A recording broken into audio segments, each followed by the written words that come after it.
This marks the U.S. second mission to the moon since Apollo 11 nearly 50 years ago. What's particularly notable is that this is the first lunar lander to utilize methane and oxygen as liquid fuels for landing on the moon's south pole. We'll also delve into the step-by-step process of how this works with the Falcon 9 rocket. Let's not overlook the Russian counterparts, which utilize plutonium. Yes, you heard that right, a miniature nuclear reactor and the Indian Chandrayaan lunar lander, all in the video ahead. Let's delve into the key components of the Nova C lander. At the top, we find the solar array, essential for recharging the batteries. Just below lies the response reaction control system, employing thrusters or reaction wheels for attitude control and steering to move or slow down any uncontrollable rotation of this lander as depicted in the animation. One of the most crucial components is the tank housing methane and oxygen as liquid propellants, pressurized by helium gas. This distinguishes the Nova C as one of the few spacecraft utilizing this type of fuel. Adjacent to the propellant tank is the navigation pod. Descending further, we encounter the helium tank flanked by two solar arrays. At the base is the heat shield, helping prevent the enormous amount of heat generated when there is a landing scenario. This is the VR900 engine, boasting, as you can guess, 900 pounds of thrust and burns liquid oxygen and methane, potentially marking the first utilization of a methane-based engine in space. Lastly, we have the aluminum crushed legs aiding in the landing of this 4,200-pound lunar lander. The Intuitive Machines lunar lander boasts dimensions of 4 meters in length, 1.57 meters in width, and a liftoff mass of 4,200 pounds, measuring its 6 standing legs. Let's take a moment to compare its size to that of a person and its counterparts. We shouldn't overlook the fact that the Russian Luna 1 was the pioneering lunar rover to touch down on the moon's surface. Continuing forward, we encounter NASA's Apollo 11, marking the inaugural lunar lander and the American spaceflight that accomplished the historic feat of landing humans on the moon.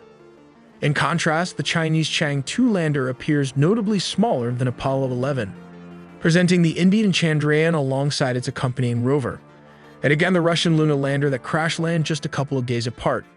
We got the Japanese Akato lunar lander, although it crash-landed horizontally, managed to send data back to Earth. Let's take a look at how this works. Step 1.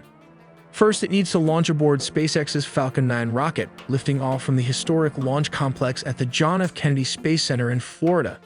It will head due east. Following stage separation, and as a secondary objective, Falcon 9's booster will return for a touchdown on landing zone 1 as shown in this animation. Step 2. At launch vehicle separation, the SpaceX fairing separates and falls down back to Earth. Step 3. A spring force gently pushes Nova C away from the launch vehicle's second stage, allowing the lander to deploy and drift away toward the moon. Step 4. The GNC system powers on the cold gas helium reaction control system to stabilize the vehicle's attitude, because at this point the lander does not know where it's pointed, but it can stop any residual spin motion. Step 5. This is the trajectory course maneuver, where it fires the response reaction control system to enter lunar orbit insertion attitude. Step 6. Another course correction is made before it reaches the low lunar orbit. Step 7. This is the autopilot setting that will hold the pitch of the lunar lander constant when set to this mode and at this angle. Step 8. It is here that the thrusters initiate the fine braking process. Step 9. Just before landing, it will help to use terrain navigation scanning to determine if it's a safe place. Step 10. Just before landing at approximately 30 meters, which translates to 98 feet above the lunar surface, the Nova C lunar lander will eject the EagleCam camera-equipped CubeSat. Once ejected, the EagleCam will land on the lunar surface somewhere near the lander. From the surface, the EagleCam will attempt to capture the first third-person images of a lunar landing. Step 11. This is the terminal descent phase. It is at this stage that it uses all its thrusters to land on the moon's surface. It is one of the most important phases, since a slight miscalculation can result in a crash. If all goes according to calculations, this will be America's second landing on the moon after more than 50 years. Here's why the Nova C lunar is generating such attention. Its cost factor is approximately $118 million. This price point stands out significantly low when compared to other lunar landers. The Chinese Chang'e 2 cost around $219 million. Adjusted to inflation, it's over $316 million.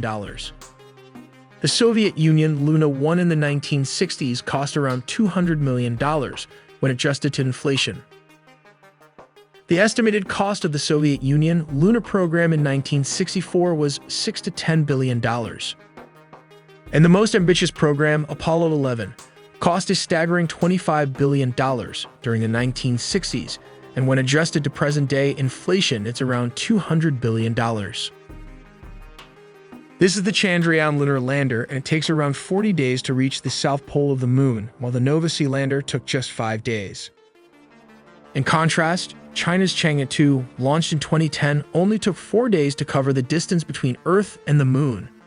The Soviet Union's Luna 1, the pioneering unmanned mission that came close to the moon, accomplished the journey in a mere 36 hours. Even Apollo 11's command module, Columbia, which carried 3 astronauts, reached the moon in just slightly over 4 days.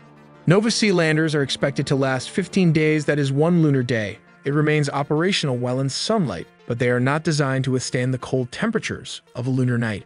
But the Russian Luna 25 mission was made to survive harsh freezing temperatures as it planned to use a radioisotope device to generate heat using plutonium as a source at night. That means it was planned to last for 1 year on the moon, but unfortunately it crashed, which was a sad day for science, as some says the more the merrier. The Indian Chandrayaan lunar lander, like its counterpart, lasted for just 14 days.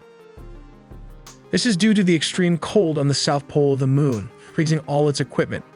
It is because there is no sunlight to power the rover and the lander. Moving to the delivery platforms, this Falcon 9 costs around $60 to $77 million thanks to Musk's company, SpaceX reusable rocket technology, for keeping the price down. While Russia's workhorse, the Soyuz rockets, on the other hand, can cost anywhere from $53 million to $225 million per launch. Interestingly, this powerful Russian rocket has 4 side boosters, and when its fuel is depleted, the 4 boosters are ejected. But wait, there are another 2 stages left after passing low Earth orbit. That is the last stage to transport the Luna 25 lander to the moon's orbit. And at about $74 to $40 million is India's moon mission, which was less than half the cost of Russia's South Pole lander at $200 million. When the vehicle initiates liftoff through the simultaneous ignition of the 2 boosters, the core stage ignites roughly 113 seconds. Each S-200 booster burns for about 134 seconds, with separation occurring at the 137-second mark. At this stage, the payload fairing, which houses the satellite, is then detached at an altitude of 115 kilometers above the planet, approximately 217 seconds after launch. Here is the engineering behind this US naval ship, and we love breaking it down into basic, simplified animations to help you understand it better. So please hit the notification bell and subscribe button to not miss this video.